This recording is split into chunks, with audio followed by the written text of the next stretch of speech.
It's Friday, Feedback Friday, the feedbackiest day of the week. It's Feedback Friday, and if I seem low energy, it's because I am. This has been a week. This has been a week, guys. And started off with me feeling really unnerved by undue attention to a digital female backside for, in my opinion, very little good reason. And then yesterday, the whole Gina Carano got fired thing broke, and a lot of attention got placed on Jewish people because of the content of the tweet that was the straw that broke the camel's back. And I've been subjected to some pretty not cool behavior this week. I'm telling you that now, so you guys don't feel like any frustration or anything like that is directed at you guys or directed at the commenters. It's directed at the situation. The fact that a day or two before that Gina Carano thing happened, people were making commentary on the fact that one of Trump's impeachment lawyers was an Orthodox Jew. That was fun to watch. But let's get to the Mass Effect stuff first. I do have to correct one thing. I mean, I don't know, okay? But quite a few, not quite a few, but like 3 or 4 commenters said that they're not changing Shepard's pose for the dress. They're changing the camera angle so that FemShep isn't flashing the camera. Apparently this was important to some people. I don't really see why, because my original point is, one, if FemShep can be equipped with a dress, BroShep should be equipped with a dress. This is 2021. But also, if you got a character that sits like that, maybe they're not a character who actually likes wearing dresses. And someone on Twitter said, well, what if I want to put Shepard in a dress? It's like, all right, fine, then deal with the basic instinct pose, right? Like, this is an issue I've always struggled with Mass Effect. With the whole, ever since BioWare went to the dialogue wheel and cinematic dialogue, I have really struggled if this character is supposed to be an extension of the player, their own person who the player is role playing, or some kind of hybrid in between these two states. It's hard to tell. Like in the original Dragon Age Origin, the Grey Warden didn't speak. You selected the option and then the other character talked. But with Mass Effect, Mass Effect was out first, but Mass Effect went that dialogue, that cinematic thing. So you'd say something that kind of sort of approximated what Shepard ended up saying. I had a real hard time predicting. He's like, no, that wasn't what I wanted to do. Reload. I found it very frustrating. I would prefer the exact thing Shepard is going to say, but the lines are too long. I get a lot of dissonance off that element of Mass Effect. Apparently I am in the minority. Some devs who worked on BioWare games insist the dialogue wheel is incredibly popular, that most people prefer it. All right, fine. There's an explanation for that. But there are, you can't make Shepard a good dancer, right? So if you want to put Shepard in a dress, that's part of why it's hilarious. The same way in any other game where you can put your characters in ridiculous outfits, it doesn't always work. That's part of the fun. I don't know why people got the opinion that Mass Effect was supposed to be some sort of hard-hitting, super serious, gritty story. So much of it is goofy. But I guess that's what happens when people get really attached to a franchise. They, I don't know, start remembering it for things that it wasn't. Maybe? I don't know. But anyway, I just wanted to make that clear because when I feel like somebody makes a good point and I think something should be corrected, I say so. Now, I had a bunch of other things planned that I was going to talk about. I came into this really, kind of stoked to debate whether, the unique reproduction of the New Mexican whiptail lizard can truly explain the Asari being able to breed with any species in the universe. But then the Gina Carano thing happened. You can tell how thrilled I am to talk about this. I forgot to do the Patreon thing. If you like me suffering like this, help support this channel, become a monthly patron, patreon.com/AnnaK. The reason I say suffering through this, I know some people are going to get super mad about my viewpoint on this. Some people are going to accuse me of fence sitting. It's not that. It's the experience of being on both sides of this equation, right? Being on the side that Gina Carano's on, being like legit bullied by people on social media, not always handling it so well.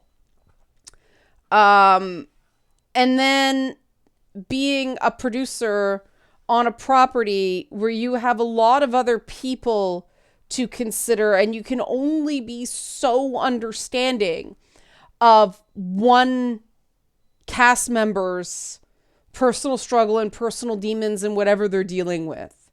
There are PR things to consider. Contracts say what contracts say. There tends to be morality and social media clauses, basically clauses that read. I don't know what Disney's specific contracts are like, but I understand they're quite real. But I've signed contracts where you're not allowed to do anything that will embarrass the company. It's not a morality thing. They don't have to determine that what you did was morally wrong, merely embarrassing. So I've signed contracts and you got to be aware of that. If you signed a contract like that, then it's at their discretion, right?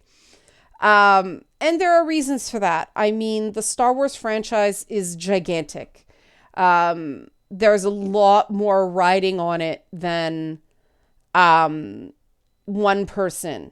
And Gina Carano's ongoing war with social media bullies did become a distraction in a way that, Letitia Wright,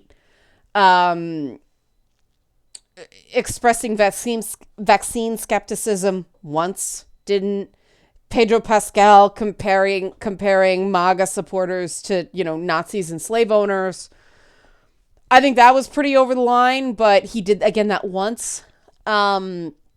And then, of course, that weird Chris Pratt lamb meme, comparing the treatment of his particular church of gay people to how they treat people who have been divorced. Again, I mean, the Chris Pratt things, he's the worst of the Chris's, keeps going. Even he's not giving them ongoing ammunition. He fights with Elliot Page. He's not fighting with people on Twitter, like randos on Twitter. And then, of course, there's, for some reason, Gwyneth Paltrow continues to skate, even though she continues to hawk quackery on her Goop website. Like, I will make it clear, of all the stupid celebrity shit that happens under the Disney umbrella, what Gwyneth Paltrow is doing is absolutely by far the most dangerous. One woman died from anaphylactic shock because she did a bee sting treatment that was featured on the Goop website. So, I want to kind of show my relative severity. What I'm trying to say in a bad way is these things are not fair. They're business decisions, and they're really more about violating the brand and the brand you work for than hard and fast morality, right? This isn't an ethics class. It's the court of public opinion. And the really tragic thing about the Gina Carano thing is she did get into an insanity is trying the same thing over and over and over again and expecting a different result loop with social media. I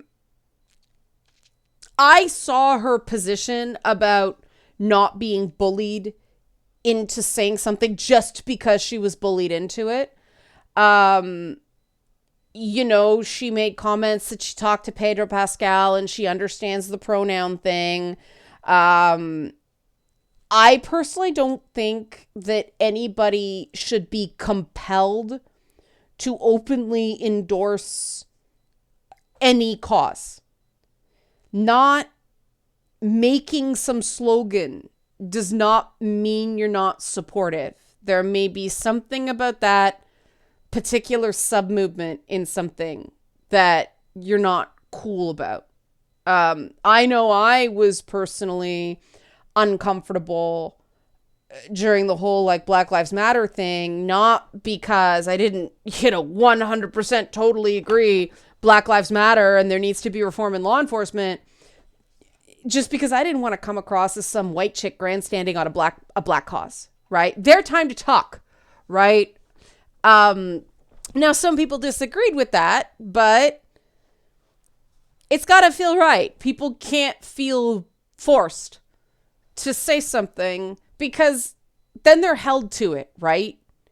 If I was told, because I've been told that about other things, you're a white woman grandstanding, I have to be prepared to take that when I make a statement like that.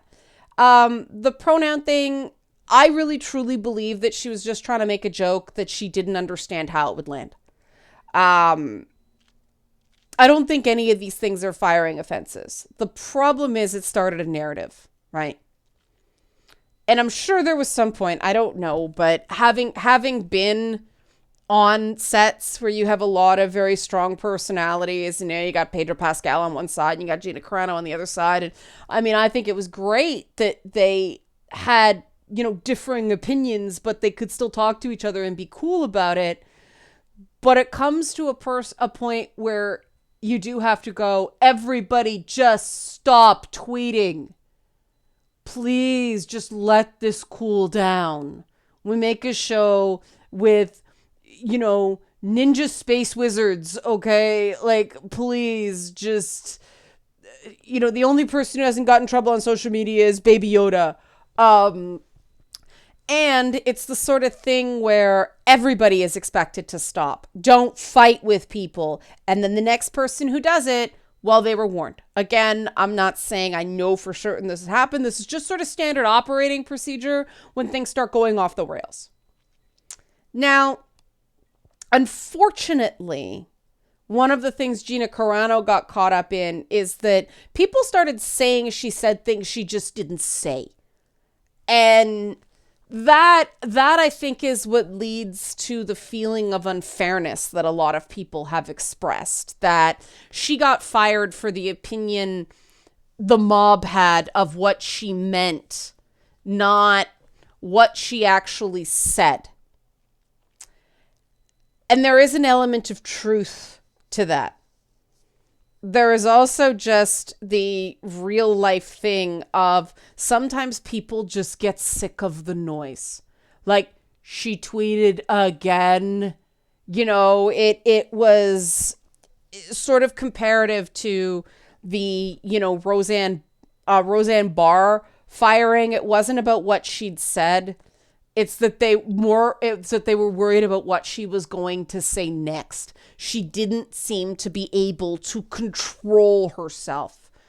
And same company, right? ABC, Disney, same parent company.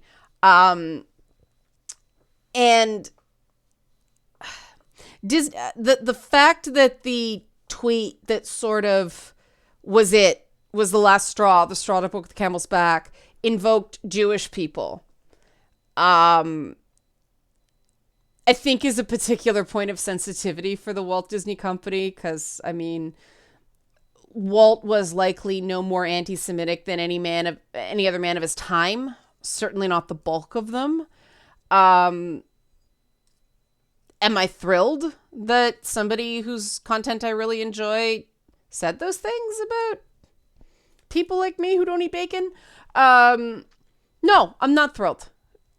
But I know there's a lot of things that I say that a lot of people are not thrilled at. I read the comments. Like, I have very progressive opinions about trans rights. I have very progressive opinions about rights in general. And there are a lot of people who are not on the same page as me, especially on the trans thing. Oh, Lord, that one's been hard. I don't want to be told to not believe what I believe and not support people I care about because of business interests. Now, for the record, in the past, when I worked for other people, I have been muzzled. I have been not allowed to talk about certain subjects. It's fair game if you know in advance that they don't want you talking about these things. And I think that it's one thing to express your views, but how you express those views matters as well as what those views are. Now, in this particular case, I saw a pattern forming of people reading in and saying, well, she said this, but she meant that. And unfortunately, the tweet that got her fired was an example of that. I'm going to read the tweet that got her fired just so some of you who don't understand why some people are so upset can actually see what she said. And it was actually like a share from somebody else, like a whatever you call it on Instagram version of retweet. I am not going to show the picture because I admit the picture is disturbing. And I think if the picture had not been there, it might have been better received, but maybe not. So this is the tweet. Jews were beaten. And she didn't say this. So somebody, Warrior Priest Jim podcast. Okay, whatever that means. But Jews were beaten in the streets, not by Nazi soldiers, but by their neighbors, even by children. Because history is edited, most people today don't realize that to get to the point where Nazi soldiers could easily round up thousands of Jews, the government first made their own neighbors hate them simply for being Jews. How is that any different from hating someone for their political views? Now, it is a question. A lot of people, I think, have very strong answers about how hating someone for what they are is different than hating someone because of views they hold, right? For instance, you can't expect a gay or trans person to feel warmly towards people that hate them, right? I get what she was trying to say. It was awkward, and it was an appeal to emotion that failed. It was a slippery slope argument. I don't think she's all that wrong. Just she hit a third rail with the things she decided to share. The problem is that when I first saw the whole Gina Carano thing, what I saw is that she had compared Republicans to Jews that died in the Holocaust, which she didn't do. That's not it. And so again, it's really unfortunate that the tweet that was the straw that broke the camel's back wasn't cut and dried, right? I mean, if it had been another anti-mask thing, apparently she did tweet something else about California or something like that. She also tweeted something about Jeffrey Epstein that is apparently still up. That one wasn't a problem. It was the other stuff. But at this point, it was just, I think Disney didn't want her tweeting anything controversial. When you're in a position like that, it's best to just not tweet at all. Trust me, I've been there. But the whole thing's really sad because I think that Disney was put in an untenable position. This was starting to become a thing people were aware of off of social media. I noticed more and more people who don't, live on social media being aware of this. It was upsetting a lot of people. It was causing a lot of fighting between people about whether she should be allowed, basically whether she should be allowed to be an outspoken Republican saying the things that Republicans believe. Because unfortunately, and I want to be clear, I don't blame the Republicans who just trust the things they see in things labeled news. But the right-wing media has increasingly become divorced from facts. So, I don't blame people who, watch nothing but Fox News, or, Newsmax or OAN or something like that and just believe the election was stolen and all that stuff. There hasn't been enough time with those services being basically forced by lawsuits to tell the truth for that to have gotten into the bloodstream of most people, especially not with the echo chamber that is the internet. And I think we have to split that, right? Like, we can be disgusted with what right-wing media did for money, like for ratings and stuff like that, right? And not blame the people who were tricked. Because they were actively tricked, right? It's easy to say, well, they should have researched it. They should have looked it up. It was in the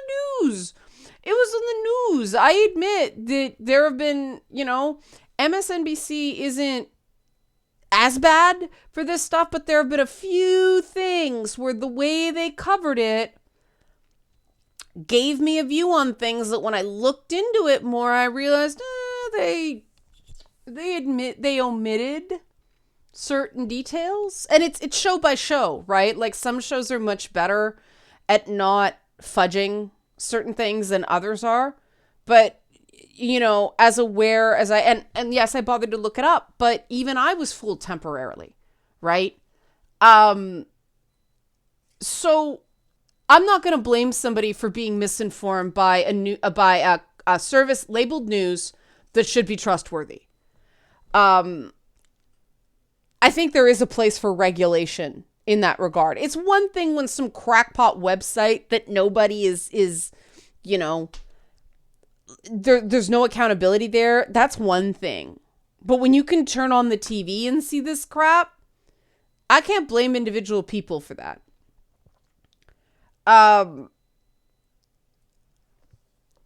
But, Disney was put in a really bad spot.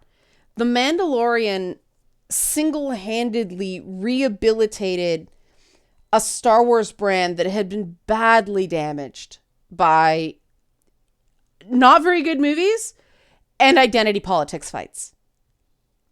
And they were just getting back into the swing of people giving a shit. And now there's this. And I can understand them just not... They have to protect their bottom line. And rightly or wrongly, if they think somebody is harming their bottom line, it's not censorship to make a business decision in that regard. It's tough because you can totally see their point, but you have to worry about the jobs of like 200 other people, right? So like I said, I see I see where they're going with this. I see where they came from, but I still find this incredibly tragic. Gina Carano was really good on that show. And she's obviously got her own demons because secure people don't wreck their career fortunes over Twitter fights. I know there's plenty of people on Twitter who utterly hate my guts. I stick to ideas, not people. Now, granted, she was going for an idea there. If she legitimately didn't know that anything involving the Holocaust is a third rail on the internet, that's super unfortunate.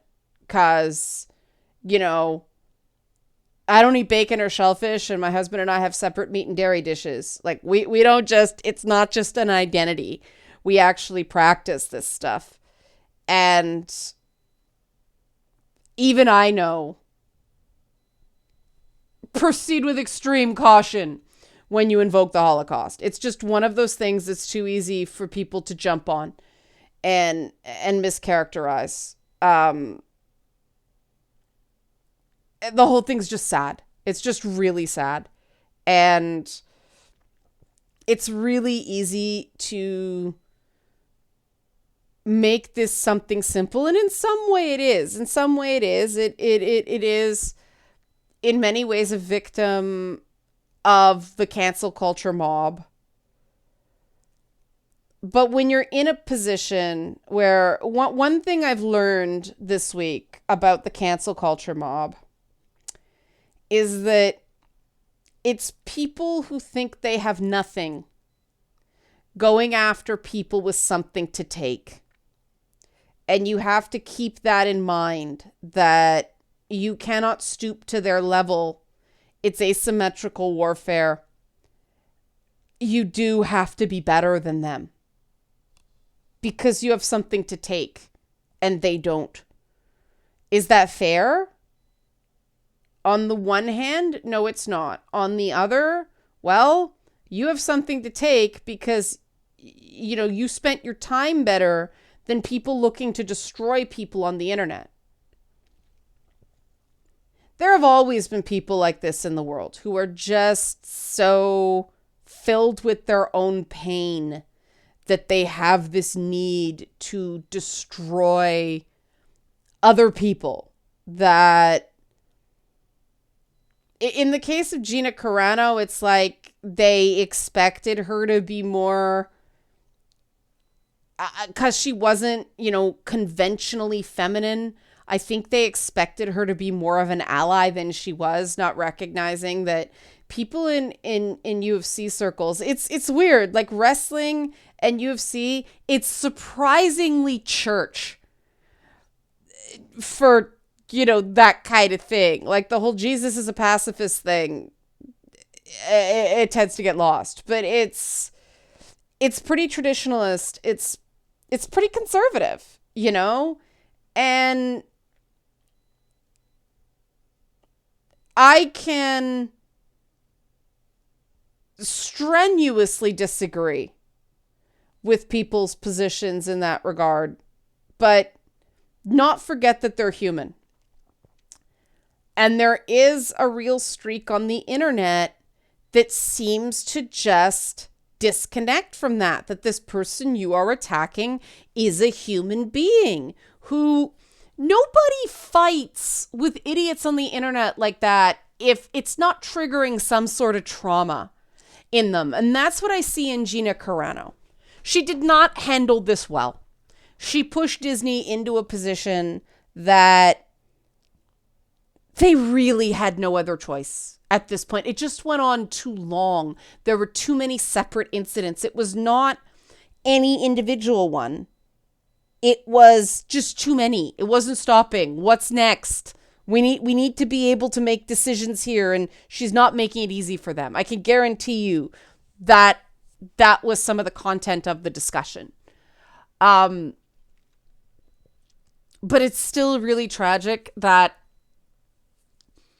a social media mob could so successfully pick at pre-existing wounds to the point that somebody blows themselves up like this. And that's what I take from this. The whole thing's just sad all around. I'm sad. It was preventable. It was not necessary. There were failures on many levels by many people for it to get to this point. And media companies need to do better. Individuals need to do better. Support systems need to do better. And that's where I'm at about the whole thing. And now I get to go back the minute I go on social media, be reminded about how much anti-Semitism is still out there. Whee! Okay, everybody. Hope you found that interesting. Please don't come at me if I said something that triggered you somehow. I don't normally ask this, but it's been a week. Help support this channel. Become, not this. I ask this all the time. Help support this channel. Become a monthly patron. Patreon.com/LeannaK. Thanks for watching. Have a good and hopefully quiet weekend.